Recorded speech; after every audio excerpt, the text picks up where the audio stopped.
Welcome to Over the Table. I am Taylor Felicity, and I have scoured the internet, but mostly Reddit, for stories about TTRPGs for us to provide our unsolicited opinions, advice, and commentary. Today, I am here with Fiona and Reese to talk about party fouls. And by that Woohoo! I mean, this is all going to be GMs with grievances about their parties, about their players, about their adventuring parties, all of that good stuff. But before we get into that, I'm going to throw it over to my guests for them to introduce themselves. Hey, Fiona, tell us about yourself. Hello, hello, hello. My name is Fiona. I use she, her pronouns. A big quick visual description is I'm a white woman wearing like a burnt orange overalls and then a black comedy t-shirt behind a wall or in front of a wall of art. And yeah, as you can tell, I am British. I'm one third British in this podcast. We're taking over, friends. I'm so sorry. The Um, British invasion. it's slowly but surely we're making a comeback. And yeah, coming to this stream, obviously being delighted to be asked on. My perspective in general is that I am what is known as a forever GM, but I take that as a sort of badge of honor, as something I really enjoy doing. Because often, if I do not GM in my groups of friends for that, nothing happens. So I'm there going like, I will be party organizer. Everyone comes to mine. You bring food, sit down. I will tell you a story. We tell it together. Oh, amazing! Same time next week. Boom, done. It's the only way I sort of work. So yeah, I'm the forever GM sort of perspective coming into this. So yeah, I'm excited to be here. Yeah. Reese, how about you? Introduce yourself to everybody. Well, hello, lovely people. I'm Reese. I go by he, him pronouns. Very brief visual description for you. I'm a white guy with the podcaster beard, and imagine someone who was cosplaying as Harry Dubois from Disco Elysium with the green suit and hideous tie, but has taken off the jacket because he runs real warm. Um, so yes, and I so wearing a green waistcoat, white shirt, and in front of a kind of like kind of cream background Mm. in a house I do not own. So Broken in. My God, I, Reese. I mean, I may as well have. Yes, I'm also, as you can probably hear, another third of this Britishness. Yes, I am. I'm very much a switch in this regard. I am both.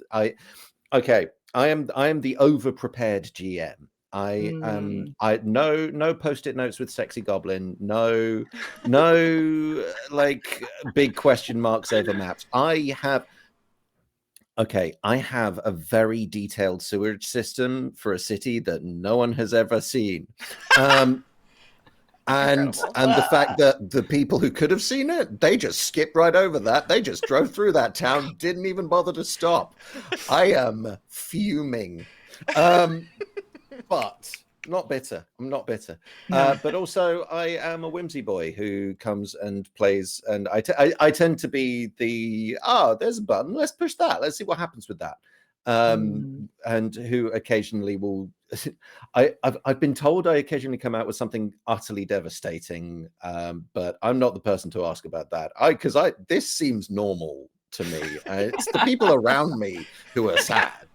I Yeah, don't see what the that's problem exactly how is. it is. Yes. Hmm. So yeah, Amazing. yeah. Yeah, Mila in chat gave the suggestion to teleport your players back and make them fall through a manhole. So just the Okay. next time they're near a manhole, Ah. they fall through and are teleported back to that I other cannot town. stress. I am desperate for them to do that. We have not played in 4 years. Oh Like no. I am. That campaign has like so many relationships have ended since then. It's wild. Yeah. But yeah, no, like if I can find a group of people, I'm immediately teleporting them to that sewage system, and they'll have no context, but by God, I'll be so happy. Oh, Or run a Teenage Mutant Ninja Turtles campaign, and then it can just ooh, all be set in that sewage Yeah. system, and then Also you yeah. is. really get your money's worth. See, Hmm. personally, if I were a Ninja Turtle, I'd probably go by Caravaggio because that guy knows how to handle a blade, and like It'd be great. I'd say just, we've got Leonardo, Donatello, Raphael, Michelangelo, and oh Oh, no. not that guy. Oh, Oh, who not calls him that alone? guy. Back in No. the sewers. Yeah, get him.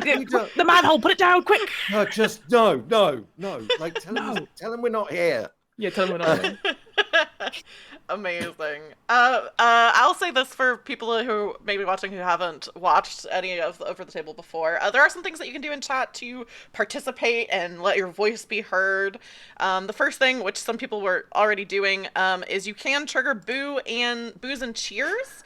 If enough people type boo in chat within a certain amount of time, it'll automatically trigger a cheer. If enough people type like yay or clap or cheer in chat, it'll trigger a cheer sound effect. But if you are like, I don't want to wait for consensus, I want to boo and cheer, you can also use channel points to do that yourself. You can also use channel points to do a little red flag. So if something's happening and you're like, there we go. Mila's showing off. Mila has, I think, 50,000 channel points or something. Oh my god. They really have channel points Like to blow. AJ Ayer is gonna be just so happy. Yeah. And then the other thing that people can do is there's a red flag. So if something happens and you're like, oh, that's kind of a red flag, you can make a red flag alert pop up. And if you are a subscriber, which means if you are giving me and Twitch money every month, you can just type !! red flag and chat. You don't have to use channel points for it, as a thank you for giving me $2.50 a month. Heck yeah. Yay. So that's all of that sort of stuff to go over. So I'm gonna jump right into our first story. So everyone get your listening and judging ears ready. Yeah. I listen and I do judge, by the way, so get ready. I don't judge, but I also rarely listen. Okay, we're opposite sides. Yeah, one of us always listens, one of us always judges. It's like, so which is the room that leads to Turtle Doom? It's like, what? Sorry? I wasn't listening. Who's talking? This first story is from r/DM Academy, which is a subreddit that's for like DM advice. Like DMs will post and be like, hey, what my party's doing this, or this is coming up, I don't know what to do. The title for this one is My Party Blame Non-Existing Doppleganger for Their Chaotic Actions, and I Can't Show Consequences of Their Actions. I have a party of 4. My 3 players are really chaotic and put themselves in trouble. My Eloquence Bard tries to have a good relationship with NPCs, so when another player did something wrong, Bard says there are doppelgangers who act like them. They make NPCs believe that they were tricked by doppelgangers. I said okay the first time, but now they use this all the time. Absolutely right use of the red flag yes, there. correct. Yeah. Correct. And they end with, how do you handle that? It says this situation. I don't know if that's my typo with theirs. How do you handle this situation? This situation is wild. Yeah. I think my go-to would be Uno Reverso, that they get caught for a crime they didn't commit, and it's actual doppelgangers. And no matter what they say, it's like, but it's doppelgangers. It's like, yeah, we know. And it's it's one of those things where, again, they found the loophole and they're going to use the loophole. It reminds me of the one time I was with for reasons beyond reason, I was in a Pathfinder game for 2 sessions. I know, right? And one of the players, because of a previous experience, a door was a mimic to them. Every time we got to a door, they shouted, "You have to tell me if you're a mimic." Which, of course, then I was like, "Why are you doing that? We're in a dungeon." And of course, we kept getting rushed and ambushed by these creatures. But he was like, "No, I have to do it because of this one time." And I was just there going like, "All right, but this is no fun for anyone else." So it is. I understand why they're doing it. It's a fun thing that they've discovered, which is great. But yeah, Uno Reverso it. Enough. Yeah. Enough is enough. 100% Uno Reverso there. That is that's perfect. I see. My immediate response was like, yeah, cool. Arrest them, put them in jail with their mimics, and put them in jail with their doppelgangers. Oh my goodness, which one's the real one? Yeah. Like it ends on top of a tavern, and like, which one do we shoot with the crossbow? Tell me something only you would know. And yes. It's like that. That's the thing. Like yeah, if someone finds a fun button, fantastic. If someone keeps pushing the button, it's less fun for everyone. Like there's that kind of the what is it, the disparate proportionality, where it's suddenly like the more you're using this, the less fun everybody has. And it sounds like the bard seems to be having fun with that, and like, yeah, consequence gotta happen. It's tricky because you don't want to be the party pooper, and because obviously you must have a. Yeah. It sounds like this person has a story and is trying to get that, but then it's constantly any consequences. Oh, here's our get out of jail doppelganger free card, and I think you just have to go. This is going to keep happening, because you know you let that slip once, it happens, right, to the best of us. But it also feels like the players don't respect that. You know, they're like, oh well. You know, I know these are all sort of out of context things, but yeah, in my head, I'd just be like, yeah, just you beat them with the stick that one time and go, no. And then it goes, would you like to carry on with the story? No more doppelgangers outlawed, you know. No more. No more. Yeah. I think TTRPGs, I think because they are collaborative, do get into this problem where players end up relying on doing the exact same thing over and over again. And sometimes can get upset or angry if a GM takes countermeasures to like spice things up. Like there was a story that I read on here probably 6 months ago that the players kept every time they would encounter spellcasters, this is a little gruesome. Every time they would encounter spellcasters, they would tie them up, like neutralize them, and then cut off their hands. Oh my word! And because so they couldn't cast spells. Where's that red flag noise? Do I get? Get your channel points in, Reese, quickly. Oh my god. So the GM was asking about that. Like when I try to do something, the players get really upset that I'm like nerfing them. And it's like, but that's not really. If you were reading a book and that happened, like every time the main character is something that they're like, oh, it was a doppelganger and it works every time, you're gonna say this book is dull. Yeah. I think that's also the horrifying element of the charismatic bard, where like if they choose to lie, then yeah, it's hard to kind of be like, to balance that out, because all you're going to have is someone who's like, well, I'm just going to be dishonest because that's the most powerful I am. And that takes the opportunity to tell a story away from the other people there. And the GM is they're part of the story too. They're telling this story. It's not just that they're also a player. They're also trying to shape the story in a way that's happy, like that kind of makes it work for everyone. But if there's one person who's just like, oh, let's start chapter 2, and then we took their hands. It's like that's like, I mean, whoa. Oh no. Like if you have one thing that you're good at, you got to find more to your character. Like give them more, give them a secret, give them a backstory, give them like a fear of hands. Like that's there got to be something there. I think it's interesting because I think all three of us are also actual play performers as well. So we know that if we were in that situation, we say doppelgangers, we might do it another time and then the third time and know that it's going to come and bite us back in the ass, because that's what we do.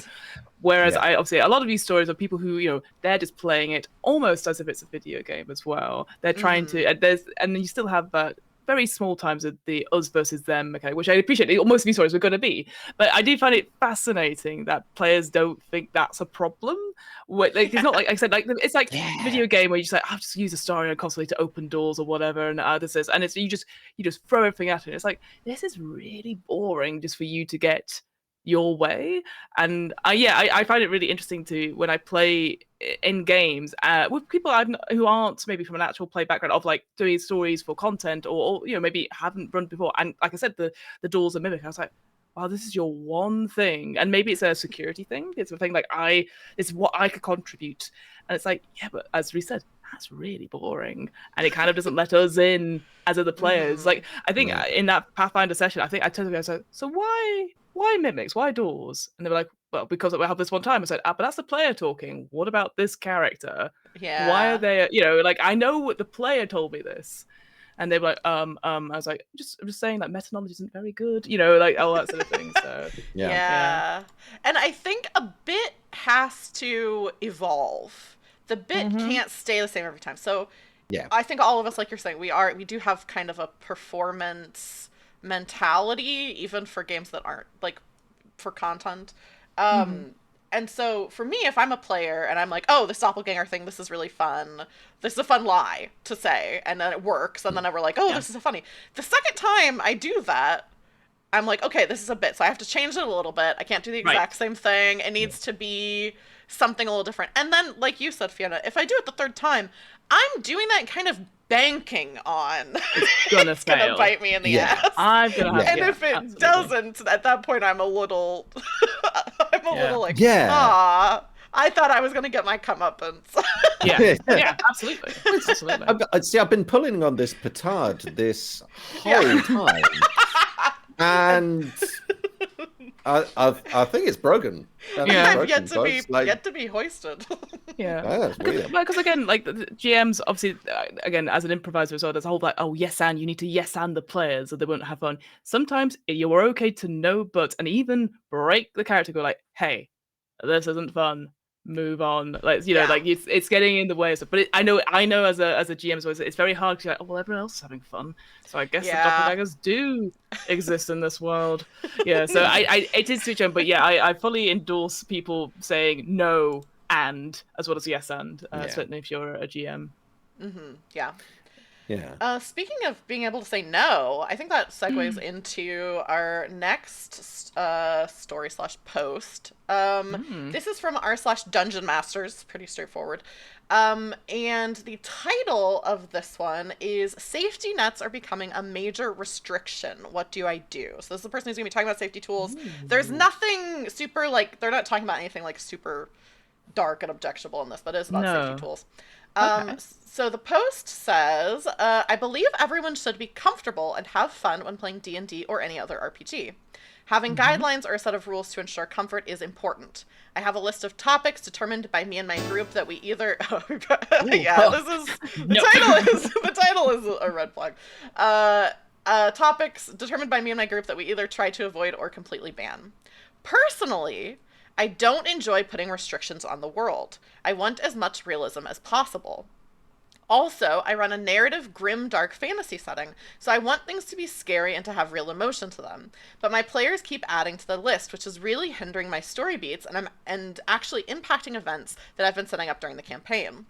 One person doesn't want any physical or emotional harm towards children. No cuts or bruises, no dead parents, just happy children living their best lives in a grim, dark setting. No one in our group actually has children. He states it's because he might want to be a dad one day in the far future. One person doesn't want to have any bullying or family drama in the game because both things trigger bad memories. One person doesn't want extreme gore or violence because it grosses them out. I can fully understand their reasoning for each thing, but honestly, it annoys me that they agreed to play in my homebrew setting.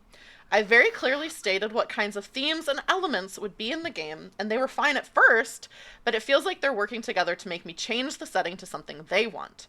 If they wanted a different setting or different game, I wish they would just be honest with me and get another DM to run for them, but I get confused because they also say they're interested in the setting. What should I do? Should I just not run for them anymore? Interesting. Because I feel like there is ways to run horror games really well with obviously safety tools. Obviously, all of us here we use safety tools for all of our games, and certainly for me, who specializes in horror, it's so important to me that the players feel comfortable. But in the game, they go, it's a tense situation. The characters can be scared, but the players aren't scared, and I understand the frustration, but equally, it sounds like these players might have misunderstood the brief. They might not have realized when you say grim dark, it could mean all these things. For me, if someone said I don't want any harm to children or anything, I'm like, cool, they do not feature in the story at all. Why would I include them? And why would I include children anyway? It's my time. It just feels to me like I totally get the frustration, and maybe you had this idea about what the story was going to be. So in my head, an honest conversation and check in. I always check in when we do horror stuff anyway, because things change all the time. But also, I think it feels like if you were going to, if you really like the players, and I'm sure you need to restart the game and have them in session 0 and do world collaboration together. What scares them, and that they can lean into comfortably as players, that won't hit these very important lines and veils, you know? Yeah, definitely. Like seeing that, and I would say, Fiona, you are exceptional at doing horror storytelling because Oh, I'm gonna have to pay. Am I gonna have to pay channel points to people? I don't know. Like, feels like I just bribed both Reese and the chat to do that. So You're being I've cheered. enjoyed this. Thank you very much. That's no, but yeah, and I think that's the thing. Is like I don't think these people are friends. no. I don't think these people are friends. I don't think these people are collaborators. I think these are, when it gets to such loggerheads, that is a kind of, hey, you wanted a grim, dark situation. That's not naturalistic. Like you can have naturalism within that framework, but it's not going to be, oh, I like naturalism, which means life is pain. It's like, yeah. Yeah. But also there's also joy, there's also wonder, there's also there is a rich, glorious and beautiful thing that is contained within this world. And if like, it sounds like that's someone who is at loggerheads with their own viewpoint of what the world is that they've created. 100%. Yeah. And rather than listening and building and collaborating and for saying, hey, I'm going to make something that's richer and more interesting as a result of these, you know, the Ulipu?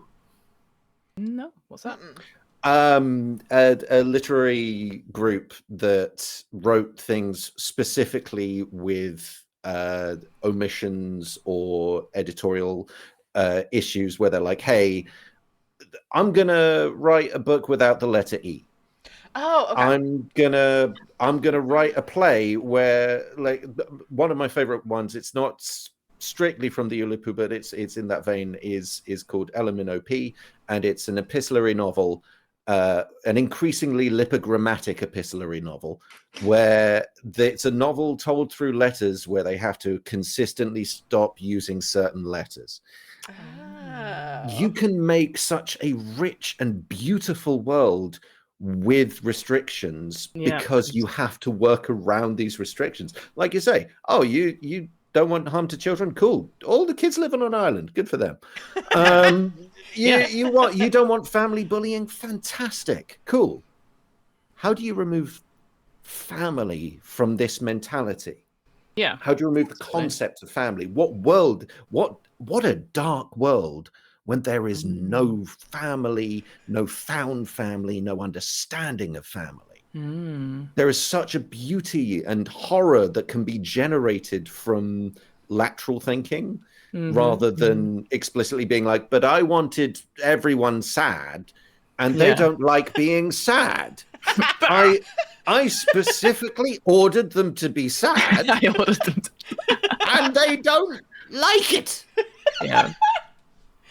I mean, there's a world that can be had and a world that can be made together. And like you say, session 0, that's what session 0s are great for, because you can have that discussion, you can have that world, and you can go, and it buys a GM time to go back and go, oh, okay. Yeah. How do I adjust? How can I adjust? Because it doesn't always have to be on the fly. It doesn't have to be an immediate reaction to like that improvising yes and. But it's also you can prep. You can build that sewage system. You can spend time building that sewage system, and even if they don't use it, you can use it to inform other things. Yeah, there's a download in the chat, folks, of Reese's _sewer system. Just throw look, some I can channel do that. Like, if people want, I will find this it. Channel. It's in a folder somewhere. Yes, release the sewage system. Which actually you can do, but it takes like several levers at certain points. At a day, there is a whole slew system. It's deeply interwoven with the world above it.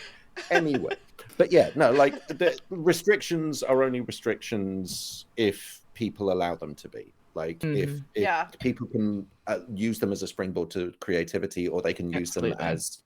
as a thing to be like, but I don't like it, so Hmm. no. Hmm. Yeah, 100%. Yeah, it strikes me this feels like a almost like a oh, what is the term for this? I can't remember the term for it.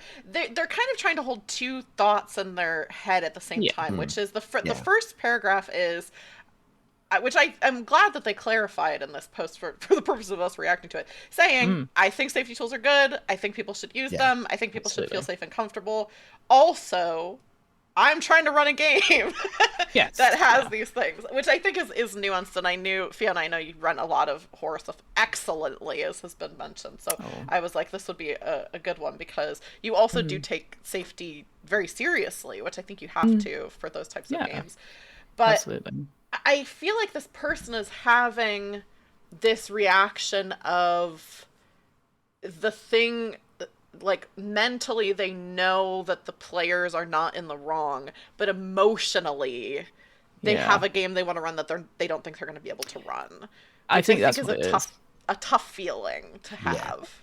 I think also, and I don't know about you two, there's also that worry about like, well, maybe I need to reveal some narrative beats, but that will spoil the story because of Yes. certain things. I can give an example of I ran one of the Alien scenarios, Mm-hmm. the second one, which is Destroyer of Worlds, and all it is, there's Marines on a base trying to find some other Marines, and spoilers, they don't find those other Marines, they find aliens. Oh, roll credits. Oh no. Um, but How could you what was expect that?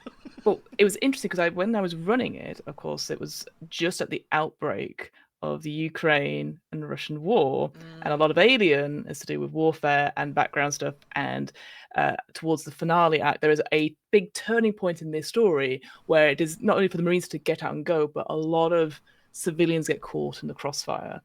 And obviously, I read the big old lines of veils, and of course, for some reason, someone's put body horror on an Alien game, so I have to be like, okay. But I was like, look, I'm going to be honest with you. Here are the big narrative beats that we will be hitting probably, and mm-hmm. if I lay them out, with scant detail, but the important detail. And if anyone at the end of it is like, "Ooh, not for me," that's a okay. I wouldn't, shake it, but and it was just a big trust because I was really worried that I'm spoiling the surprise, and ultimately Mm-hmm. if they know what's coming, they can react to it and lean into it. They're not going to go, "Oh, I'm going to escape." They know, like what the game you signed up for. It's going to be tragic. It's going to have an end for your character. Horror's always like that. So it feels like to me, just building on what you were saying, Taylor, that this person like actually has I've got a story. Oh, I'm really gonna get them, and they're gonna love it. And it sounds like that's the sort of thing that I don't want to show my hand too soon because what Yeah. if they say no? And I think that's such a shame. And yeah, as you said, it feels like they're not friends, that they're maybe strangers, and there's all these stuff. I also think like safety tools, realistically, people get like again, I really love safety tools, but I do think we need to be using them and utilizing them under 30 minutes. We hour and a half long sessions.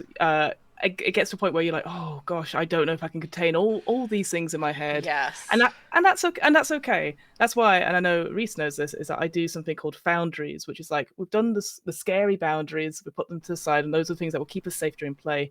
But foundries is what brings us joy. So I can imagine, Mm-hmm. like, I go, okay, so in this Grimdark world, we know there's some restrictions. What would you love to see? What are you Yeah. excited to Yeah. play? And then you get that and you're, oh, actually, those are much better ideas. And you can hear what the players are doing. And then you can mold the story to go to where those places are. Rather than saying, like, the no buts, no to harm to children, no to this. They're like, oh, but I really want to fight a huge entity that's going to suck energy. It's like, great, I could do something with that. So I always think, I always mention foundries to go with the boundaries because I think boundaries they do take the energy out of the room. Understandably, you need to get that back in and get the players on board. Yes, that's so true. I think a lot of times, even though this is always tough to talk about because I don't want it to come across as I'm like trivializing safety tools or conversation tools. So, like, it's one of those conversations that I think you need a little nuance to. But sometimes I think, in the interest of taking safety at the table seriously, which needs to be done, it does almost go the other direction where the tools are so serious that people then are afraid to use them because it Yeah. feels like if you're in a factory and there's the like big shutdown button and you're like, well, I don't want to push that button, and then there was nothing wrong.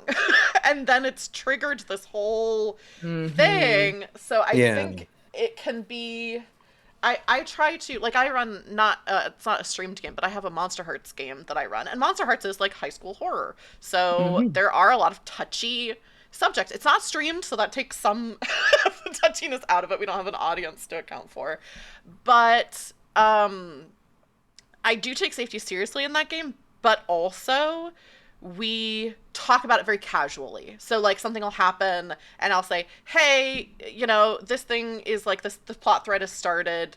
How do we all feel about this? Are there any, things that people are feeling weird about? Or like are there things that people are looking forward to for this?" And having a casual conversation, because you don't want every safety tool meeting to feel like that dreaded text that's like, "We need to have a house meeting." Do you know? Yeah. There's Oh gonna god. be Yeah. a very That meeting. Yeah. yeah, like a It's- fraught yeah. conversation. So I think the Foundries is nice because if people are playing the OP of this post in the comments, because people are like, how did you describe the game? Like, what were the expectations you set? And they said that the way they described the game was it would basically be the TV show / comic series The Boys, but in Ravenloft, which I do feel like that's pretty straightforward. Yeah. That's. I'll be honest. That sounds amazing, and I would Yeah, absolutely sounds play in quite that fun. game. But Yeah. understandably, The Boys. There's a lot of graphic violence that happens Yeah. to children, and stuff, so yeah. Yeah. And I'm also, that is not a naturalistic setting in any way. Ravenloft. Yeah. The Boys in Raisin, that classic naturalistic kitchen Yeah. sink drama, The Boys. Very But also- realistic. Yeah, but I think also that what's a wonderful thing that's kind of touching on with the Foundries is that I think there's a lot of this barrier of like DM players where there's the idea that the DM or the GM tells the story and the players are passive entities within that. Yeah. And so like the safety tools are constructed and making sure that any passive stuff that they receive all of this rather than, like you say, finding that joy, finding that thing that can be like, hey, isn't this great? Isn't this a thing that you want? Brilliant. And yeah, no, that's blooming love Foundries. They're great. Sorry, I just every now and then I'm just like, God, Fiona's so good. Again, so good at this. I It's will send you an horrifying. invoice, Reese. Just I don't have Like, that much money. You've got my bank Stream. details on file. You're fine.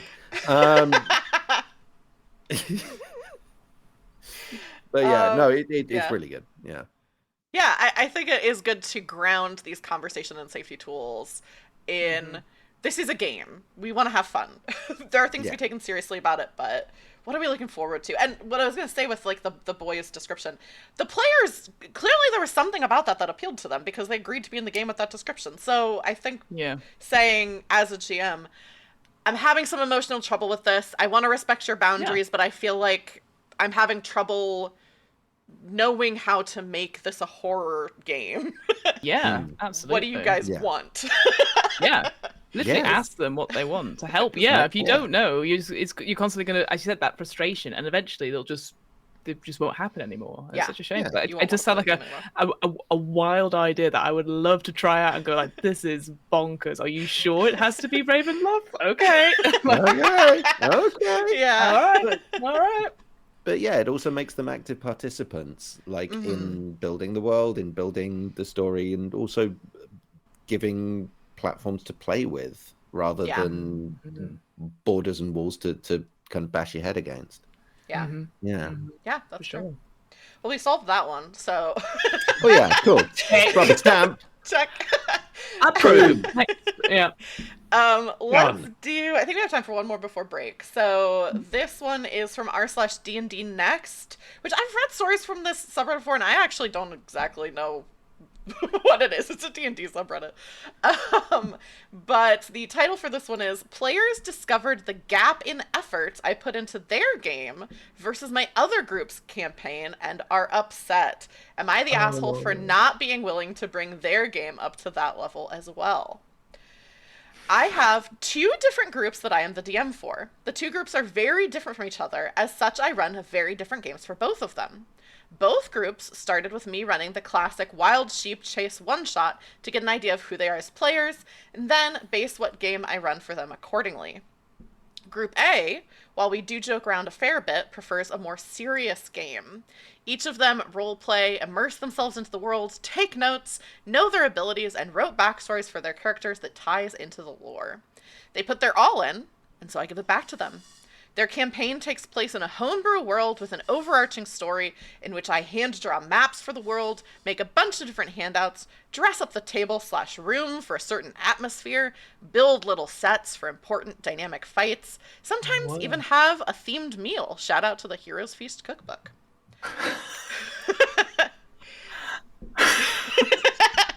All right. Sorry, not all of us are like. I do my best, okay? What's this bullshit? Like, I dress the room. You'll be looking at my Hoover. Amateur. I barely Hoover as it is. I'm like, oh, people here. Well, cobwebs it is. Like, what is this bullshit? I have broken the laws of physics for this party. I have created the concept and the world that will allow them to genuinely cast fireball. That is the world I have made for them.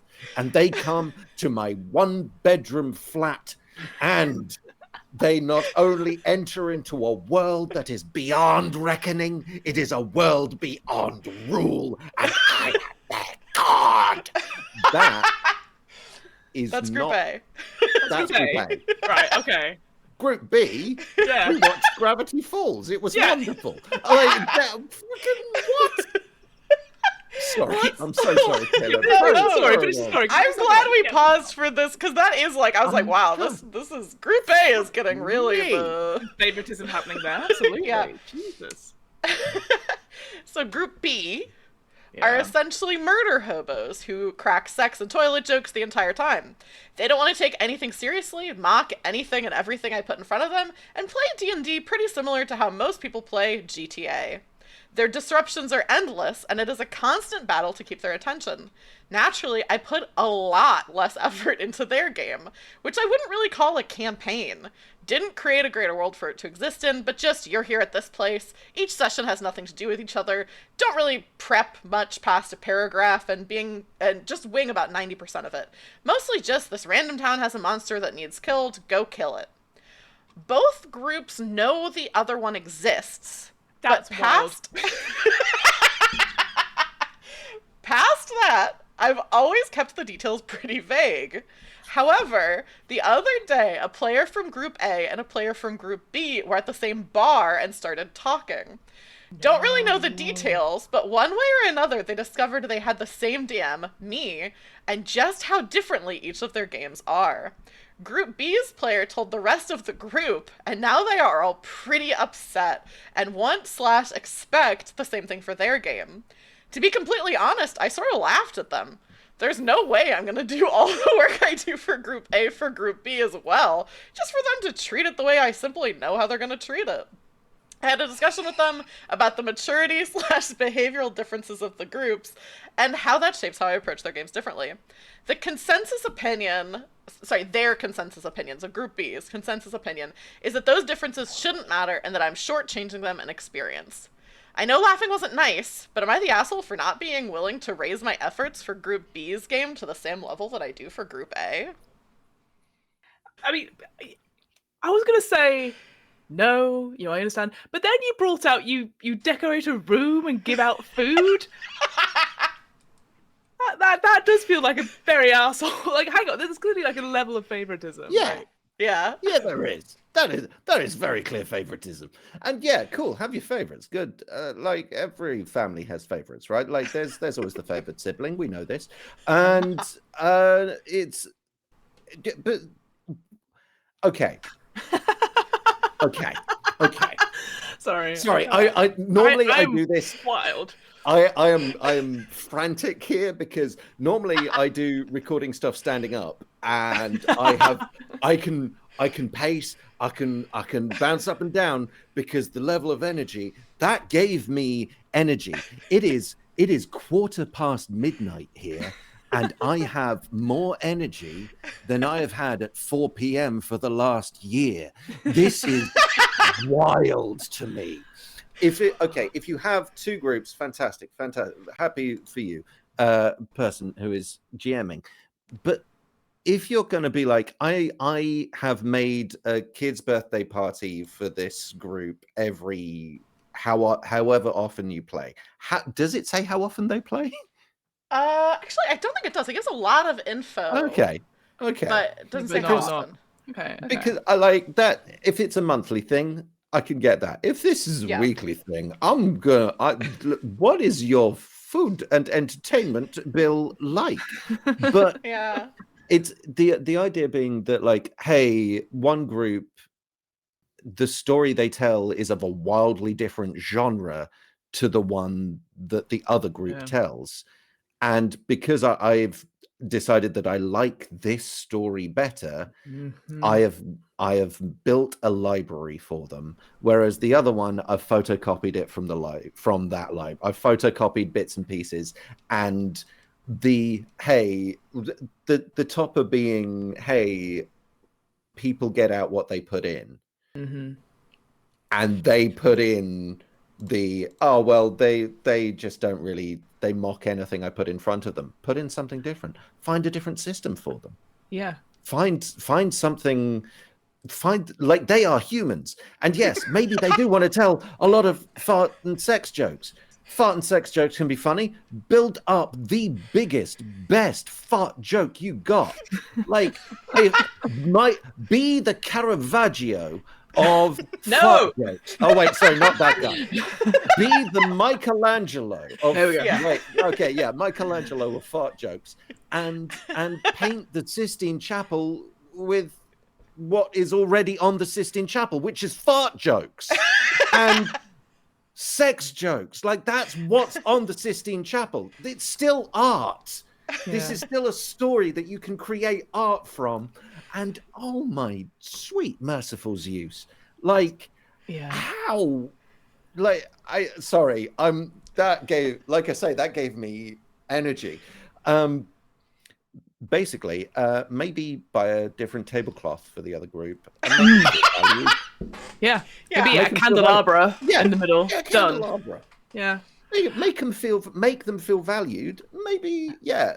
And if they keep doing that, if they keep mocking it, then maybe just hang out and watch a film. Yeah. Like, if you're desperate to get them to tell a story, give them something to tell a story with. Give them the tools. Yeah. If, like, screw it, just have them night after night, and, like, don't take the decorations down. I don't know. Yeah. The thing that I think Wild to me.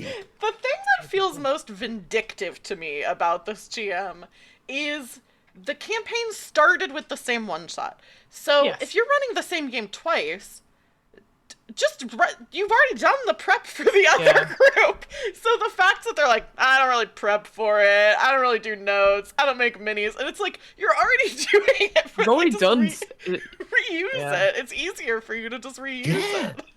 Yeah. I guess the thing for me overall, right, is that yes, naturally you're like, well, I have a certain play style, and one group is really putting it in, and so I'm making it worth the while, and the other group doesn't. And in my head, I'm like, cool. What you need to do is stop running games for that group. Why are you running a game that you are not enjoying and you feel undermined by?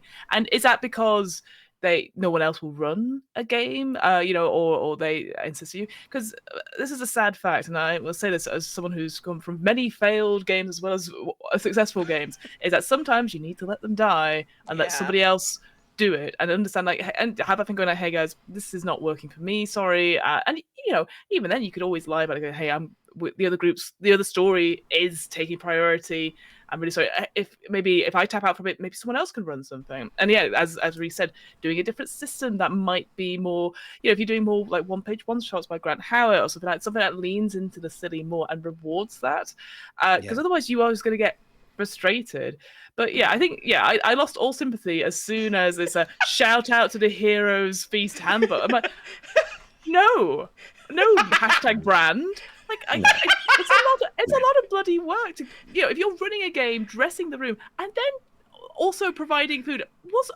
God, these players probably, are they paying your electricity bills, or like are they living with you? Like, what do you think? What are they getting out of it other than like you're getting beautiful performances out of it? And I just find that.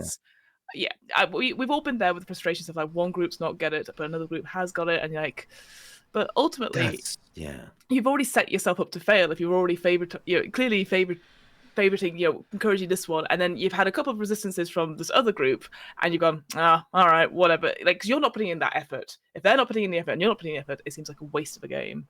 Yeah. Or at least be upfront about it. Like, I think if this whole situation would be totally fine if the GM was like, to Group B had said, hey, this other group does XYZ thing. Right. I'm putting more effort into that game because it's a game that I enjoy playing more, or I enjoy prepping for that game more, so I put more effort into the prep. I think that would be totally above board. Yeah. I think it's so funny that this only happened because it seems like the players in the two groups aren't friends with each other, like they don't know each other. No, I thought they were going to say they knew each other, and I was going to be like, that. You can see the iceberg coming, right? And everyone's there on the ship going like, oh, it's getting closer. Oh, it's getting closer. Yeah, but the fact they randomly met at that's D&D. They randomly met at a bar, started talking about their games, and were like, wait a minute, we have the same GM. So funny. But I guess they must have mentioned the GM by name, because it's like, oh, how's your game? Well, we kill everyone in town. It's a monster of the week. What about you? It's a grim, dark, harrowing thing, and I cried last session. It's like, who's your GM? So and so. That's the same. Wait a minute. Yeah. Yeah. Oh my god. This is like obviously for streamed games. I wouldn't say there's as much discrepancy between my home games and streamed games as there is in this story, but it's funny to me to imagine my players for like Monster Hearts, like I said, which isn't streamed, seeing how much effort I put into a stream because I make the overlays and I have to do all that stuff, and being like, wait a minute. Wait a minute. Why don't you put a tablecloth on your table for us? Posters, That's great. Yeah, this is such a huge discrepancy that I was like, this is so funny. I'm so angry as a result of being like, almost like the reveal of it being like, wait, you are the asshole. Yes. I was ready to be on your side, GM. I go, I know, sometimes it is tricky, but now I'm like, no. You can't just be like... Like the description where it's like, oh, I put all of this effort in, and I'm like, yes, tell me more. How may I improve upon this? Yes, and then being like, and the other one, I just throw a cardboard box in the air and I let them play with it. Just like, here's a bit of shiny keys. Yes. Keys. No, wild. Unless you're telling the players like, hey, this is the box game, where we're all just kind of, because what is it people call them, like beer and pretzel D&D games, where it's you're just kind of there to hang out. The D&D is kind of just ancillary, really. I can recommend there's the your mileage may vary, but the Rick and Morty starter set for D&D, it's pretty much perfect for murder hobos. But what's great about it is that the GM has the persona of Rick Sanchez, right? But that means you could be a complete asshole to your players, and let me tell you, it was the funniest thing. Again, I don't endorse it, but getting drunk as you're GMing and then burping randomly and then be like, roll.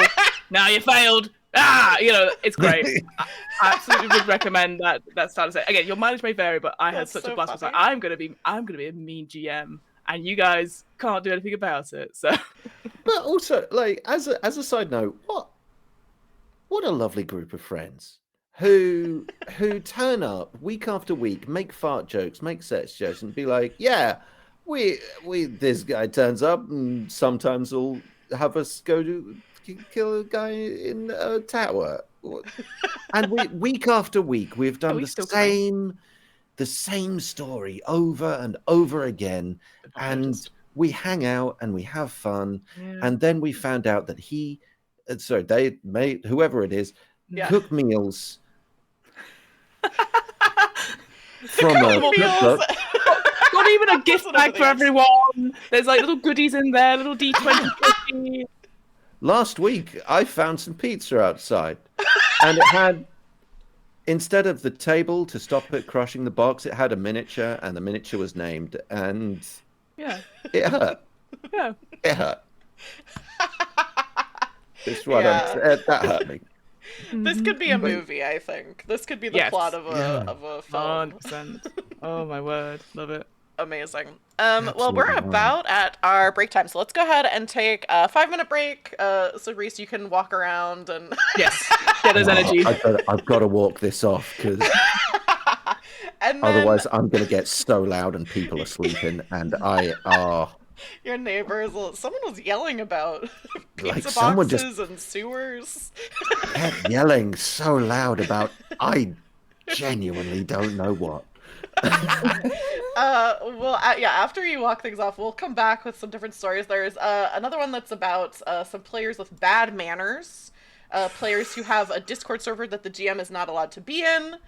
A story about Brindlewood Bay, which I was excited for, where it's a case of the players railroading the GM. And then In Brindlewood Bay. yeah, it's I a am it's a funny post. And then if we get to it, there's also one that is about a player with a 65-page backstory. So those are some Well, of first, the- let me say, they're not putting in the full effort. 65, they're so close to 69. Like, it's yeah, ridiculous. come on. just a couple more pages. Come on. Just come on, guys. Hey, Fuck hey, what is this, amateur hour? Come Amateur on. hour. Come on. Anyway. So after our break, we'll be back with those stories, and we'll see you all in a little bit. Bye. Oh. Hello, everyone, and welcome to the second half of this episode of Over the Table. I'm looking over at my OBS, and then I just am seeing on my other monitor flashes of movement. Everyone stay paying attention in chat. We'll move our hands around so you pay attention to us. So I bumped this story up because Fiona let me know that the two of you have played Brindlewood Bay together, and I was saying I'm about to start running a couple games of it. So this post is from r/RPG. So it's just kind of the general catch-all different RPG subreddit. Classic of the genre. Yeah. And the title for this one is Feeling Burnt Out as a Brindlewood Bay Keeper. Players just keep improving through everything with 4 exclamation points. And the text of this is, I've been running a game of Brindlewood Bay for a few weeks now. We are 3 sessions in, and honestly, I'm feeling pretty unsatisfied with how it's going. Even though I've explained the rules multiple times, including how moves like the meddling move, day move, and theorize move are meant to drive the story, most of our sessions devolve into freeform character banter. The players are constantly improvising dialogue without much regard for the setting, scene continuity, or even who's physically present. It often feels like there's an improv comedy show happening, while I'm the only one trying to play an actual game. I find myself constantly having to wrangle the group back to the mystery or nudge them into using moves to advance the story. In our last session, they rolled a theorize move and got a success with a complication. I asked them to frame a confrontation with the killer so I could figure out the complication, but instead, they just improvised the whole climax, captured the subject, and wrapped everything up without a single move or roll. The players are clearly having a blast, and I don't want to kill that vibe, but after each session, I'm left feeling like I did all the heavy lifting while they just riffed and laughed. I'm not having as much fun, and I feel disconnected from the experience.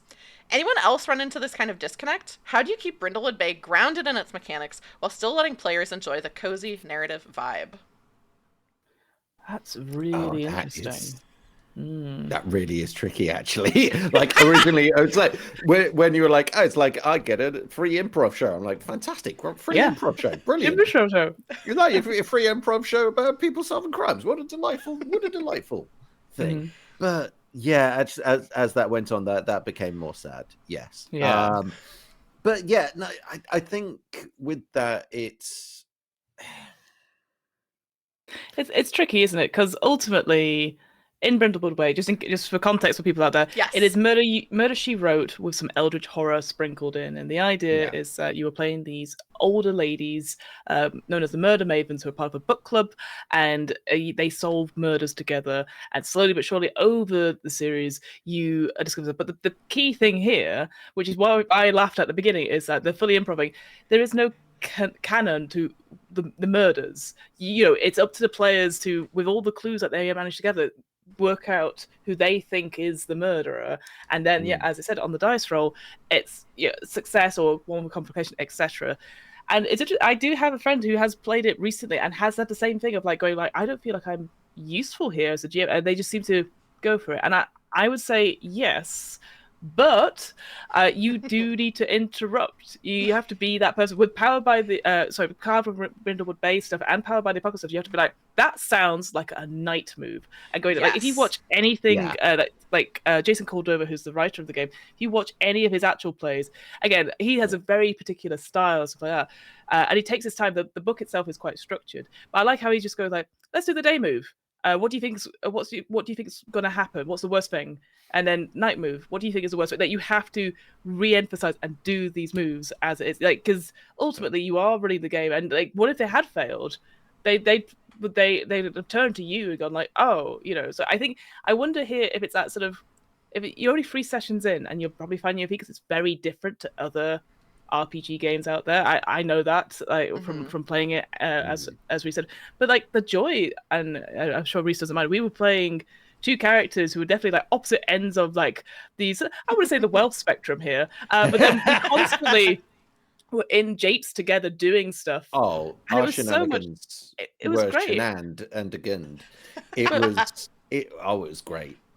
but then the keeper would be like, this sounds like this kind of move, and we'd be like, oh right, Yes. because we can't Yeah. succeed. So obviously we could do our little bits, comedy bits, but we were always actively listening out to the keeper say like, we need to move the scene or we need to do something else. Yeah. And to be fair, we did this both in person and a bit online as well, so it was a mixture of that sort of stuff. But I do think again, you have to be very firm, which again goes against that whole thing of like, oh, but everyone's having fun, but I'm not having fun. You have to be like, all right, that does sound like the night move. And then if they carry on, it goes, that sounds like the night move. You have to, because otherwise they're just gonna, they could do Yeah. their freeform whatever. But if they've come to play a game of Brindlewood Bay, it is very structured and has the structure to go for it. Like yeah, it feels like I mean, it sounds like a right laugh for those players. I'll be honest, but Yeah. I totally understand the frustration of like, but you need to do the night move in order to have a consequence, and that's Yeah. what I think is the big crux here. And and I think it just comes down to the confidence of a keeper learning this new system and going, hey, I don't want to interrupt because I feel like I'll kill the vibe. You're not going to kill the vibe. Mm-hmm. You are you are helping build the vibe because the vibe's going to change. Like, Yeah. yeah, I think it is. It, like you said, like Fiona said, it's about stepping in. You are part of the mechanic. Yeah. Letting them know that there is more than just japery.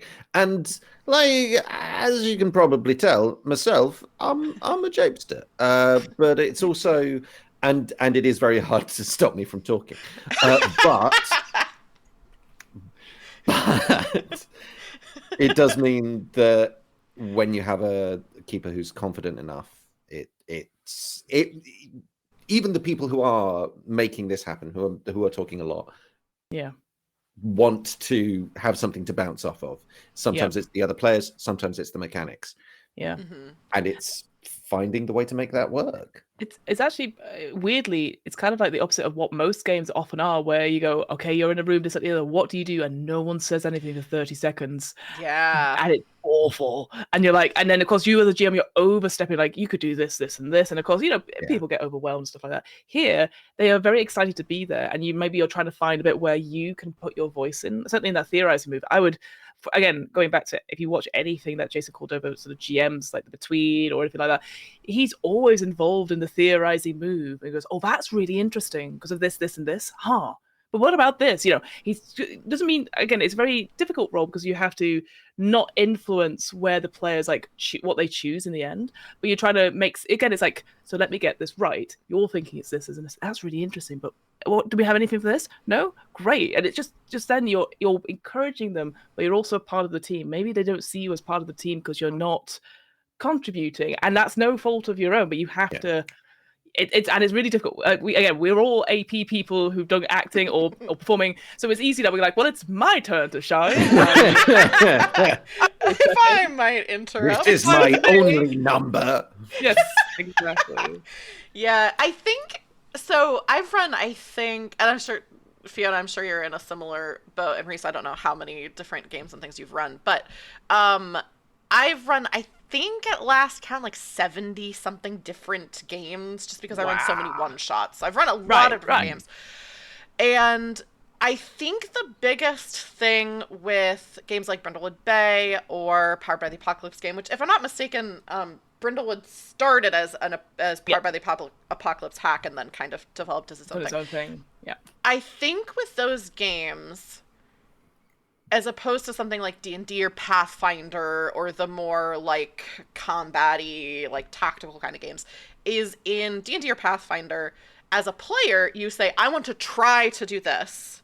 And you know that the GM is going to come in and say, here's what you have to do.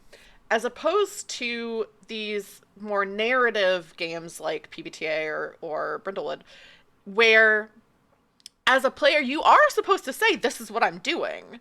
And the GM is supposed to interrupt with the rules. Like, that is kind of how they're written.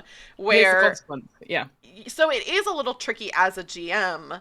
Like, sometimes it does feel like if someone says, like, I run away and I get to this place and I'm doing this, it is tough to say, okay, yes, but also you have to do something in between. Yes. You can't do all these things. Yeah, and it might change what you have planned. Like, okay, yes, you are running away. If you succeed, that's what you'll do. But I need to interrupt with the rules. I need to interrupt with you have to roll something for this. I will say in Brindlewood Bay there's a really cool keeper move that you use once per session, which is called cut to commercial, whereby you ideally they failed, but they may not, but they're put in a precarious position and you go, okay, and we cut to commercial, and then you say to any players, like, all right, I want an advert for, and you pick a name out of the book, like sardines, like, do it up to me, and it's like as if, because you're watching almost like Murder, She Wrote, it's like these things, and no matter what happens, they still get a 12 plus on the roll, so they still succeed on what it is. But I like it as a, like, we're now going to something different. You're going to improvise something, and if this group is really into improv, I would use that movie like, okay, everyone is going to do an advert, and then they'll have, I don't know, a +1 going forward or something like that, just to, because they clearly like have this really cool creativity. And obviously, like Brindlewood Bay at the beginning, you can have the opening title sequence of like, there you see them, like someone on a bike and they go and do this. I'd encourage that, because it sounds like they want to embrace the story. So if you give it outlets where mechanics aren't needed, and then you come in with the mechanics, I think maybe just balancing it out a bit more. Maybe this particular bit you can role play and have free time and vulnerable moves or cozy moves or whatever, and then this time, sounds dangerous, it's the night move, it's the meddling move, etc., etc. Yeah. You might have to refresh my memory on this as well, because I might have a nitpick with this that's not accurate. The post says that they rolled a theorized move, got a success with the compilation, and the GM asked them to frame a confrontation with the killer. Is that how that rule works? Because I would think it would be the GM starts. I was going to say, absolutely, yeah, like, because they've guessed who the person is, and they are right. I think, to me, I would go, cool, we're going to take a quick break, so I have a think about this. And then you can, because you got to think of a complication as well that plays into it. And I would say, like, the 1 or 2 times I've done Brindlewood Bay as the keeper, I found that really difficult. It's like, how do I shape up the scene? So you just take the break as the player. But yeah, I would never give players like that much power. They've already worked out who the murderer is, and now you set where you want to be. Like, it's you're not also Batman. funny. Let's not. It can be hard to interrupt with the rules, but also presumably you are playing the killer. So when the players say something expecting the killer to respond, that's an easy time for the GM to say, okay, taking off my killer hat.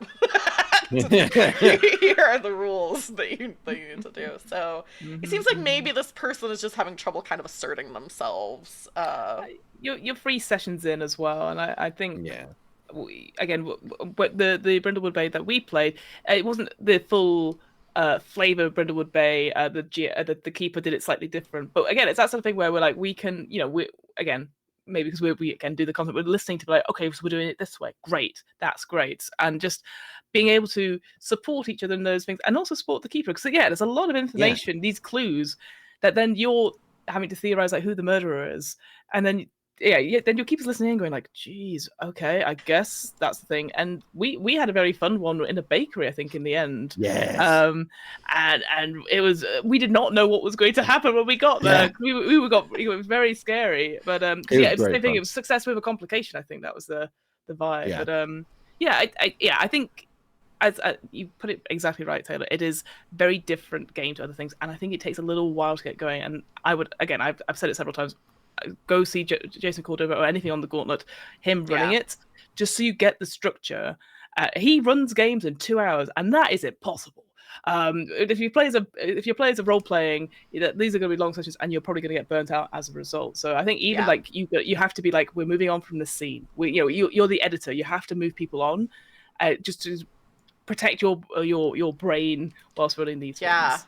It is really wild because Jason Cordova is such a incredibly talented game designer, but also an incredibly talented performer and runner of those games, which is not the same skill set at all. No.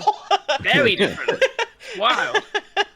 But yeah, if people haven't watched anything that Jason Cordova has done, the way he runs his games is really cool, and the pacing is like, sometimes a scene will be like 2 or 3 sentences, but like back and forth between players, and it's very efficient, and it feels like you're watching a TV show. Which is fascinating. It really does. Like I said, it's not for everyone, but it's, I think if you're running a game, anything like from Brindlewood Bay, it's a really good jumping off point just to see the structure of it. Yeah, for sure.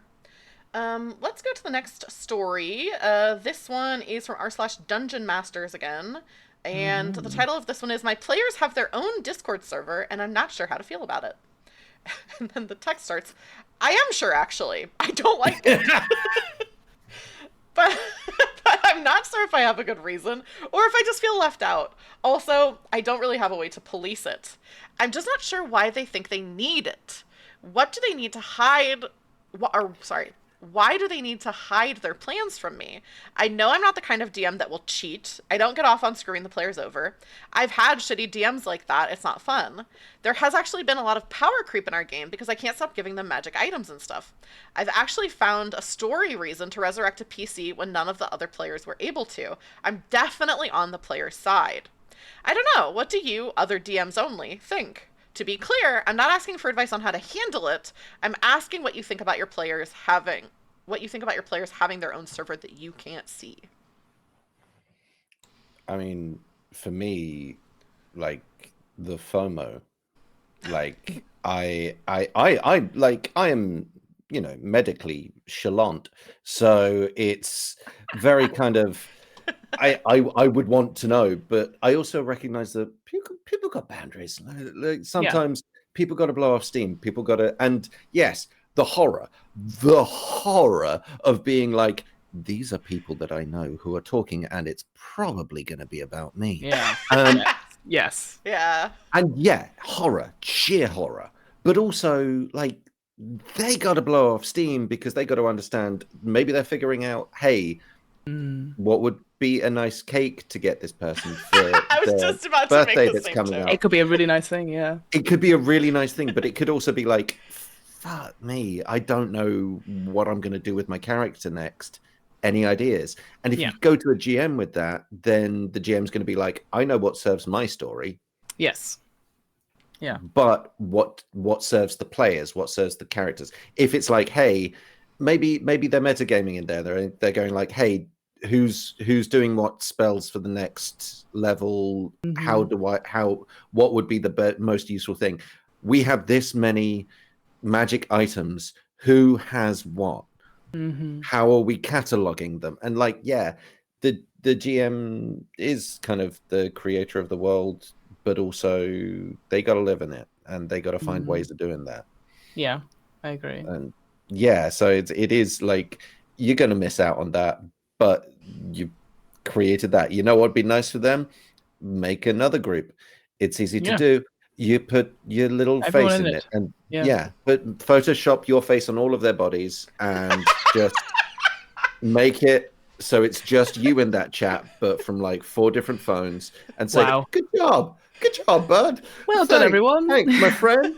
I really enjoyed that session. Hey, do you want to maybe like just leave voice notes to yourself in their voices or in the voices of your characters, Yeah. saying, "Hey, Thanks any for of the the goodie NPCs, bag.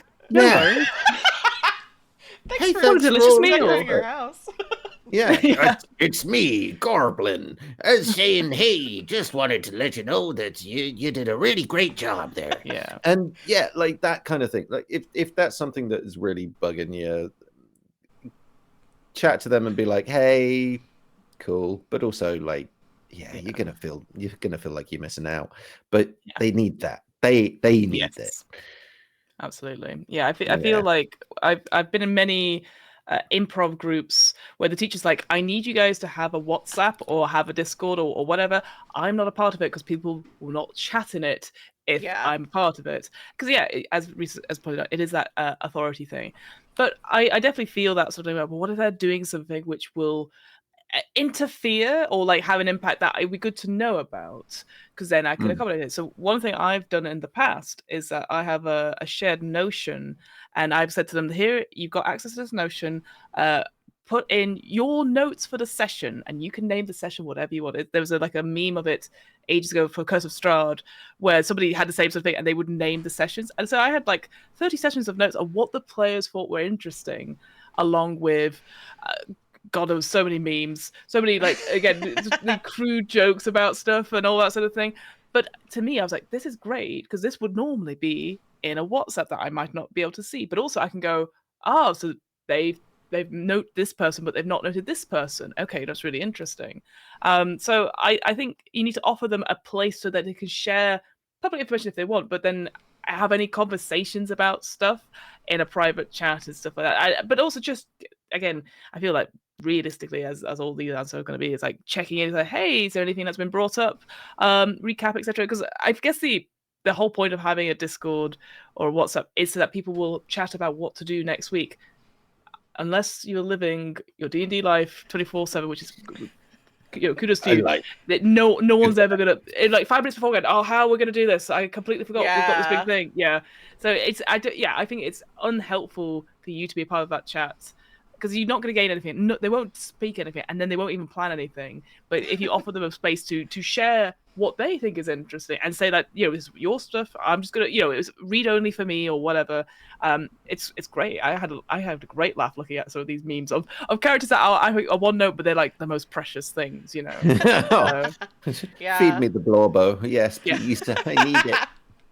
I need Yeah. it. My first thought reading this is I do love my home games, but both of them are very casual games, and Yeah. like a lot of times like we always have a joke about one player that he comes to the game we play our Monster Hearts game from 10 p.m. to 1 a.m., which is just a cursed time to play. Real first time. Yeah. Yeah.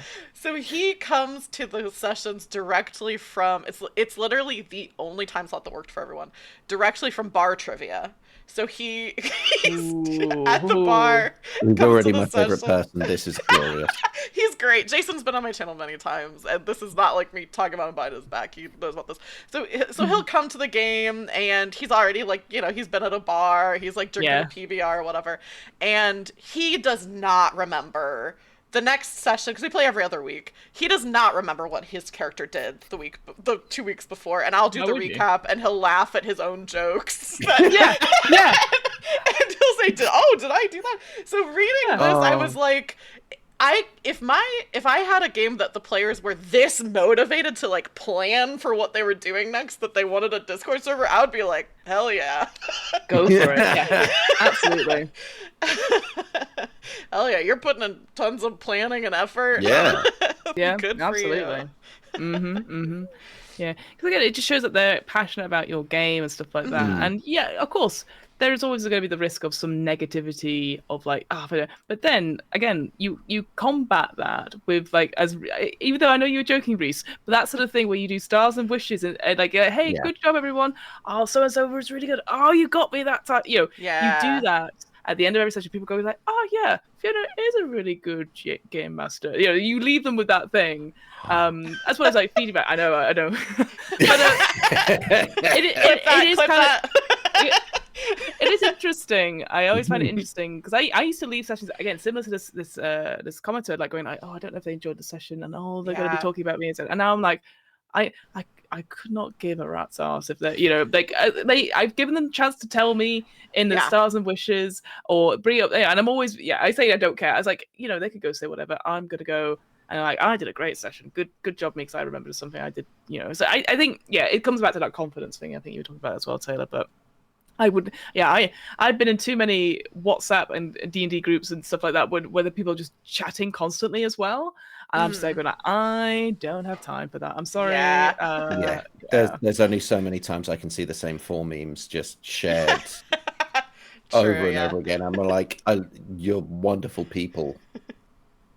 Muted, yeah. I was gonna say, me every and Discord just like, server I join, it's that difficult choice between 8 hours a day, a week, Mm-hmm. a month. I just don't want notifications. I'll come read everything, but I don't want notifications. Yeah. There is an update to this one and I'm interested actually to hear, because it's a very minor update, but I'm interested to hear what you both think about this. So the update to this is that the GM wrote, I told them I wasn't okay with it, and they shut it down pretty much immediately and with very little discussion. Ooh. Oh. That's yeah. That. Oh no! Wait! No. They've shut it down. Yeah. Yeah, you were innocent to begin with, so that's the one. Yeah. They're like, okay, it's gone now, and they've just got another one. Yeah, fuck that. Yeah. They don't even honestly need to get another one because the GM already isn't in the first one. Oh yeah, we totally shut it down. It says it's still active. No. Must be a glitch. How would we know? Yeah. Yeah.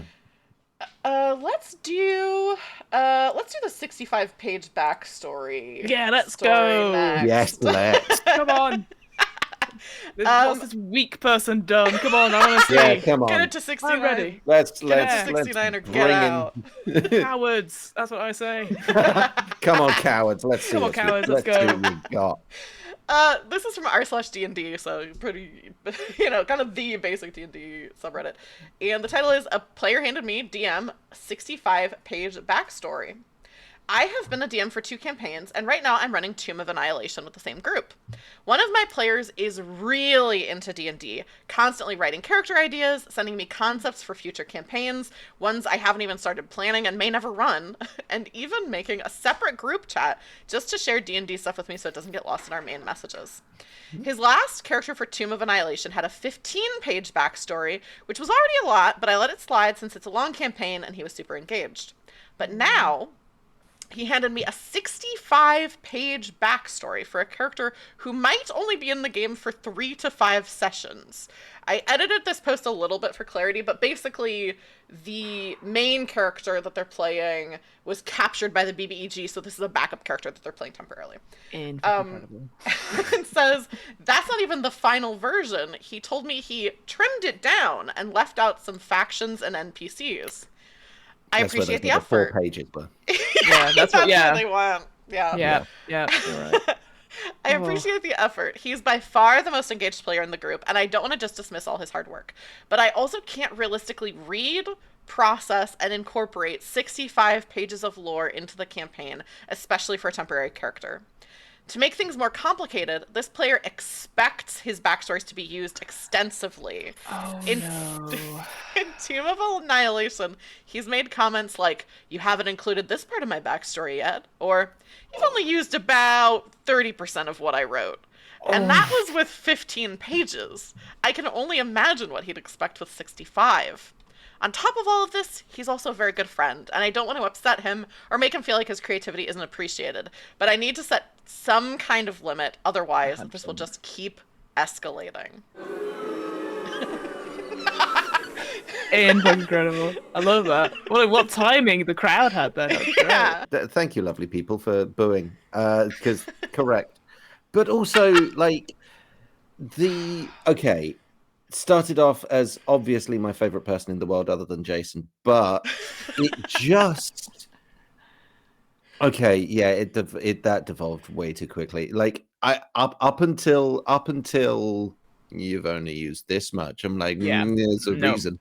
Yeah. Yeah, no, I can't abide it. Like, and yes, draw up those boundaries, draw up the boundaries, get the cliff notes, and Mm-hmm. that, because that's if they want all of the backstory to be used, make the backstory able to be read, Yeah. or become a DM. Like, Yeah. like You know what? Reese, it's interesting you say that because there is a comment from the OP. Because of course, all the comments on this are this person should just DM. This person should just DM. They should be the DM. Yeah, Sorry, I'm a back. hack. I am a They hack. should- I know this. They should DM. So OP replies to one of these comments saying that this person should DM and says, "Oh, he has tried DMing twice. The first time we managed to get to about session 10 before he canceled. The second time he scrapped the entire campaign just 2 days before session 1. In both cases, he gave up because he felt his writing was incomplete. After spending hours upon hours planning and writing his homebrew world, he lost motivation because, in his own words, the story was good, but not perfect." Mm-hmm. Yeah. And that's the problem, is that you're gonna have you're a writer, my friend, and that is a-okay, but unfortunately players happen. It's not a collaborative storytelling on that front. Oh, that's such a shame. As I definitely see, as Reese said, like it's so nice to have players who are passionate about stuff and want to engage. But Yeah. I do feel like I think I come at this as someone who, again, GMing is that if this person's doing, great, this person's the most engaged player, all that sort of thing. What about everyone else who doesn't do a minimum 15-page backstory or anything like that? I guess that's why I would maybe start tackling this from, saying like, hey, look, this is really lovely, great, A+ creative writing, but it's unfair on everyone else, because because of all the effort you put in, I'd have to reform the whole campaign and stuff like that, and then these folks don't get a chance to just, like, I've created characters that had 3 bullet points, and I've gone, that'll do, and also gives you a chance to grow as well as a player, right? Yeah. Because like the most interesting thing that should happen to your character shouldn't be in the backstory; it should be in the game. So I always think, like, anyone who comes up with lots of backstory, I'm like, this is great, but it feels like they're not part of the story, especially if it's a side Yeah. character as well. Like, it's like, well, Yeah. as lovely, maybe we could incorporate some of these elements. So it's so tricky because you don't want to let them down and feel like their effort has been wasted, but it's at the same time you're like, this is not not okay, but it's just being aware. I do wonder, again, as with all these things, I'm like, is there some neurodivergent stuff around this as Yes. well? So of course you've got to be careful about that, because you don't want to obsess Yeah. and they say this is not good, it's not good, especially if they are beating themselves up for their stories not being good enough, because that's really sad, actually. Oh Yeah. And yeah, it does the passion is beautiful, that is glorious and to be celebrated, but also you can't, like, that at that rate of expansion. Like, it started off as 15 pages, now it's 65. By the end of 2 weeks it will have covered the earth, and that is not, I don't think we is a can danger to handle the that as a world. society. yeah. Which is a shame, because I feel like we would all be better people if we could understand someone so thoroughly. But it's just, and also I think that is as a side note, as one of the most beautiful things I've heard, saying that the most interesting thing should be in the future, not in the backstory. I have genuinely not thought about that before. And that's changed me on a fundamental level. Thank you very much, Fiona. No, I will credit my friend Rob who told me that once, and I was like, I will always use that as a so yeah, Rob, if you're still out there, Thank man, you. watching this video, Thanks, Rob. thanks, Legend. Blooming but legend. it just because I feel like I also think like if you're writing so much about one character and factions and all that sort of things, well, you're not including the other players, and it feels like you're creating this stuff. Did you have it again? Did you have a session zero? Did you create characters together? Yeah. You know, and come up with a concept? Because that's obviously that's for us is the cool thing about session zeros. It's like you go, oh, I've got this weird concept for a silly little guy, and you go, oh, I too have a silly little guy, and then I go, cool, I'll be the person that connects them like glue. I won't be silly, but I'll be a little guy as well, you know. So it's trying to balance that out. And I think if you're you know, and it feels like this person as well doesn't get to play a lot of different games or maybe it's like, you know, or just like really is passionate about one thing, which is great. But like I think I've got to that point now where I don't have time to come up with like fully fleshed out character concepts just because I'm lucky enough to I can play lots of different games and stuff like that and run different games. But like I love holding on to my character concepts lightly and seeing where they go, and then be delighted when someone sees what I've put down and then takes it in a different direction or yes hands it or anything like that, because that's what I love about role-playing games. And it sounds like this person's doing it for other reasons, which is just different to what the table's doing. Yeah, I think sometimes when I'm reading these stories, I have to remind myself because I am in a position where I have to say no to games. Like, I am in a position where I kind of have too many. Nightmare. Nightmare. Everyone wants to play with me. I stayed up till 1 a.m. and had fun with my friends. We weave the tapestry of delight and narrative that made our lives richer because of it. Gross. So I like you said, Fiona, I tend to kind of like I'll have a character concept and then I'm like the interesting thing is not really whatever my character's backstory is, it's what's going to happen. If there's sometimes I'll even say like, hey, you know, like I played a Thirsty Sword Lesbians game and I played I think it was the Devoted playbook, which is you have this group that you're a part of and you have these rules that you like really adhere to, but there's a pretty strong indication that the group and the rules are wrong in some way. There's like something that has been twisted there, or like having such devotion to these very strict rules, you know. So when I was playing that character, I told the GM, like, this is kind of the idea I have for this character. These are the rules that I have in mind, because that's what you do in character creation. And then I was like, you can make this group that I'm a part of, they can be good with flawed, you know, they can be kind of the Jedi thing where it's like, oh, they're like a good organization, but they have these flawed things that have made them like not good at what they're trying to do. Or they could be evil and I have been manipulated in some way. And I think that's a really fun way to play. But also, that's like one character that I've played out of, I don't know, 100. So you know... With someone like this, you can feel a little more like, well, this is my only guy. Yes, that's true. Yeah. But I also like how, from what example you gave, is that you gave him permission for the GM to manipulate it, but also setting out your boundaries as well. Because if you could easily say like, hey, no harm to children or anything like that, and like we've got like a game on RP Geeks just now called Urchins, which is like a kids on bikes thing, but it's set in Victorian London. But we've all agreed like nothing bad will happen to the children because, you know, we don't want that. That's not the story we're telling. But there still will be peril.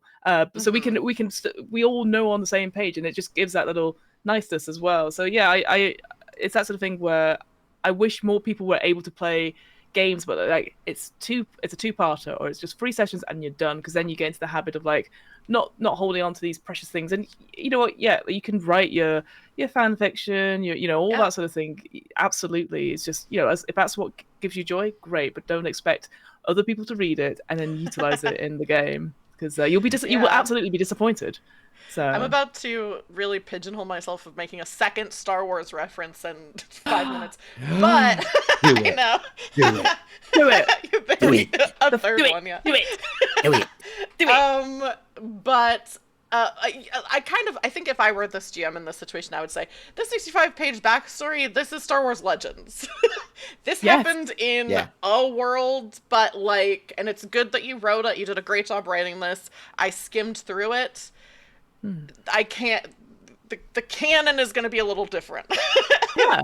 This is the Yeah. legend version. The canon is going to be a couple bullet points and that's maybe cool, not all yeah. the factions. I like NPCs. that idea of like, yeah, Yeah. this is like the legend of this person or whatever. Oh yeah, you transpose it onto something else, but then it's again with consent not as accurate. It's like oh, actually it's an unreliable narrator, as all these myths Yeah, and legends love go that. to. That could be really fun, actually. Yeah. Yeah, I like that. I really like that. Yeah, no, that's wonderful. Hmm. Okay, out of curiosity, Yeah. what is the shortest, like kind of the loosest character you have ever created? What Oh. was the foundation for it? Oh, I do have an answer, which is I played in a one shot, but I have played this character in a couple different one shots. But when the Hobgoblin subclass, or not subclass, whatever race or whatever for D&D came out probably 4 or 5 years ago, it has that you can take the help action as a bonus action, and I played a character and his name was just the Help Goblin, and he was a Muppet. He was like a huge Muppet, like Sweetums kind of vibe. Yes! And like the backstory was pretty much just like he just runs around and helps people. Like he just kind of goes from place to place, and that was the whole motivation, was just That's great. Yes. he Yeah. helps people out. 100% yes. I love that. That's great. Helpy Helpus and the lovely help Yeah. goblin. Like, That's just so makes me wholesome. so happy. That's glorious. I think It was That's fun. so good. the one that comes to mind, I've got two that comes to mind. I'll do the other one because that's the one that sort of got me into sort of doing APs and stuff. So both me and Reese know our wonderful friend Zach, who does Realms of Peril and Glory, and he ran a live stream which involved a couple people, and it was like in the canon of the bigger world, but a one-off sort of thing. And I didn't have time obviously to listen to stuff. I didn't know the other characters necessarily, and I was like, well, I was in my head, I was like, I just want to play just a really dirty person. Like and I ended up on. I saw, oh, what's it called? It's Dracula's Servant. There's a film that came out with Renfield. Renfield. I saw Renfield the movie, Yes. and he eats bugs, and I was like, this creature eats bugs, and I you know what, that jumping off point, it was great because obviously again checked in with everyone if hey, that was okay, Yeah. but I was licking iPad screens. I was like getting banana peels and putting it over my face, and great. But obviously, still moving the story along, but it was great because everyone else was like, oh god, we've got to bring this Renfield character with us on the heist, and I'm like, That's so good. That's yeah. Oh, I great. love that. Yeah, I think love I think that. he was called Eugene after that. So Eugene was Eugene Renfield was my Amazing. character. So yeah. Yeah. What about you, Reese? Sentient patch of glitter. Okay, what game was that for? I have to know. That was for Quest. That was Oh, it was, and it was one of those things where I was just like, because yeah, fun. talked about it, and my immediate thought was just like, yeah, Gestalt entity that's a sentient patch of glitter. Like, yeah, probably in a waistcoat. Yeah. But yeah, no, that was all I headed into it. Like, short of it being like you awaken in a strange place or something where you start with nothing. Yes. But Yeah. no, this was genuinely. I just was like, classic Reese not playing human in any way. Like just want to be a lot of glitter. That's what I want to be. That's great. I loved it. And that's what's Brilliant. beautiful about TTRPGs. You can be Whatever a you patch of want. glitter. Yeah. You could be someone that licks iPad screens, or you could be a patch of glitter, or you know, Muppet. or you're a Muppet. My I love it. personal So happy. fantasy Muppet. to just Yes. become a Muppet. Yes, Yeah. definitely. Wholly support this. Yes. I will send you something later. It's all good. That sounded much worse than I thought. I'm so sorry. No. In my mind, I'm just imagining I'm gonna open my door and there's gonna be a parcel outside, and it's gonna be like Just a the Sweetums Eva- head. or like That, like in Pokemon, the evolution stones that like Eevee gets into, and it's just like I pick it up and I just turn into a Muppet. Into Sweetums, yes. Yeah. So Oh that's God, I would great. love a Muppet Stone. That'd be I'd great. love a Muppet Yes, Stone. I love a Muppet Stone. To just Yep, be yep. like, what do you got there? Well, you have evolved into Gonzo. Congratulations. It's like, Yeah. Amazing. My Yes, dreams. yes. Melanie Glorious. in chat is reminding me that one time she played a character who was a sentient gust of wind. Oh, Great. yes. Love that. That's awesome. superb. Yeah. Amazing. To be honest, if you add sentient to anything, makes me so happy. Sentient Just- thing, really. Oh, everything about it. Well, I think we're about at time. I don't think I have time to do another story, so we can wrap things up there. Oh, Mila said that they were a yarn ball wizard for a one shot. That was also cool. Beautiful. Great things. If you're watching this Heck on YouTube yeah. later, put in the comments your weird I wanna Please know. do. character. I you want to played. know. I want to know your weirds. Yes. Yeah, I'll make a clip of this and put it on TikTok too, so people on TikTok can also say their weird. Show characters. us your weirds. But yeah, speaking of TikTok and other YouTube, all of that kind of stuff, I will throw it over to each of you to let people in chat know where else they can find you, other projects you have going on, any kind of plugs you want to do, and we'll start again with Fiona. Oh, brilliant. Well, when I'm not being a person that licks iPad screens, you can find me on What Am I Rolling? That's my main project. It is a twice monthly tabletop RPG one-shot podcast, which does lots of different RPG systems and interviews with game designers. Reese will be on in a couple of weeks, probably, for a fun cult one-on-one one-shot. But if you're like Fiona, I don't care about any RPGs, just the big dragon, because it's their birthday last year. And I go, fine, check out the DM's Book Club, which is a weekly book club podcast where we talk about Dungeons and Dragons, but also a lot of other games and how we can include it, maybe improve it for all of our games. We read the books, so you folks don't have to. And then the final thing I will plug is that I'm 1/3 of the RP Geeks, which is a nerdy TTRPG show. Happens on Tuesdays. Sorry, sometimes it changes to Wednesdays. It's Tuesdays, 7 p.m. BST. Your time zones may vary, where we do lots of different RPG systems as well. But our sort of unique selling point is that when we run our games, we'll have a lore drop at the break. So, for example, we've done Blades in the Dark recently, and a couple of lore drops from that was how much does the soul weigh? Various maybe what's the other one? Paranoia we did as well as a sort of game show type thing. We did like the sort of behind the scenes of reality TV shows.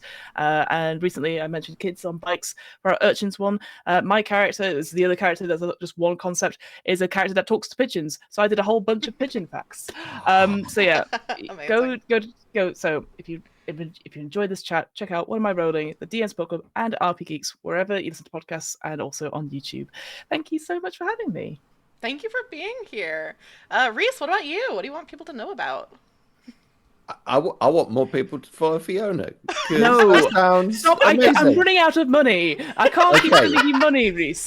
Look, okay, fine. This is pro bono. Fiona's great. Just all of that is brilliant. But yeah, you can find me reeselawton.com. I do voice stuff at people, and both gaming and others. If you want to hear this, but you know, without all of this, then you can catch me on things like the SCP archives, the syntax, the Silk verses, and to be honest, a bunch of other stuff here, there, and everywhere. Some details will be on my website when I get around to updating it. You can follow me on Blue Sky, I think, for Reese Lawton. And on thank you, Fiona. I'll send some of the money back. Yes. And you can also find me on Instagram, I think, Reese Lawson actor. But also you could also, if your women fancy takes you, one of my work in progresses at the moment is I'm developing and trying to make a go of a game called Something is Muppets in the State of Denmark, where you play as like kind of second string Muppets trying to put on a production of Hamlet, and someone is trying to ruin that for you. So Yeah, it's silly and fun, and that was, to be honest, that is the only reason I was just like Muppets. Other than the fact it's story. that's a teach. Oh, we've got claps. Yes. There are a lot of Muppets fans in my audience, so Because they're perfect. Why wouldn't there be? If this yeah. is a TTRPG you're working on? Yeah, it's a little kind of role play thing. Like, I don't with that we tried doing a one shot of it a while back on, I think it was on something. I can't remember. Look it up. Everybody Google it. Everyone Google Reese Lawson Muppet, and it'll just be his picture. I am not going to lie, that will not narrow it down. Yeah. I will absolutely recommend, because Reese has been on RP Geeks. He's been on Mayonnaise Heist, which was fantastic. That was ludicrous. Loved it. So if you want to see the silly side of Reese, I would recommend Mayonnaise Heist as the one shot. But also, we did a view screen last October where it was some very serious stuff. And so I would recommend it. That's the brief range of Reese. It's also in the middle as well. Fiona is the best hype person just ever. Like, because it's not just that I'm so bad at this, that she begrudgingly is superb at hyping me up, but also knows what I've done, which in itself is amazing. So nice. Because I don't even remember that. But yes, also like do wonderful things and be nice to each other if you can. If you take time for yourself today. Yeah. Yes, 100%. As for me, you can find me online everywhere at Roll for Felicity, mostly Blue Sky, Instagram, TikTok, Tumblr. I'm not on Twitter anymore. YouTube. So you can see, if you liked this is your first time watching Over the Table, and you're like, I want to see more of this. There's like 8 or 9 episodes that are on YouTube. You can check those out. And then upcoming streams I have for this channel. Let me look at my calendar really quick to make sure I don't look at your calendar. You got to do it. Get my phone up. Do it. Get the phone. So on not this coming Thursday, but next Thursday, the 26th, I have the 3rd episode of the podcast, fourth episode of the podcast I've been doing with Melanie and Zay, called Warrior Chats, which is we are millennials who are reading Warrior Cats for the first time and seeing how it changes us. Since starting the podcast, I have bought myself cat ears, so it is already changing me. Yes. This isn't even your final form. We're 3 books in. We're sending you that Evie stone. It's coming. It's coming. They'll turn up. So Sweden. yeah, so come for that. And then if you like TTRPG stuff, on the 28th, I'm running a one-shot on this channel for my Incredibly Indie series, which is showcasing indie games. It's a game called Yelf or Yelfie. It's like kind of a cosmic horror fantasy kind of vibe. So it'll be one shot of that. Actually, Jason, the aforementioned Jason, is a player in that. So no way. Very cool. You. You're wonderful. Yeah. Yeah. So if you want to see hijinks, come for that one, because Jason is a very chaotic player. I do want to see hijinks. Yeah. Well, Shenanigans. I'll send you the link. A lot. More shenanigans. Shenanigans. Wow. That's great. So many applauses. I think that's everything. So do you two want to say goodbye to chat and goodbye to the YouTube VOD? Absolutely. Okay. Bye. Bye. Bye, chat. Bye, YouTube. Bye. You're wonderful. Bye. Bye, future us. Yeah, bye.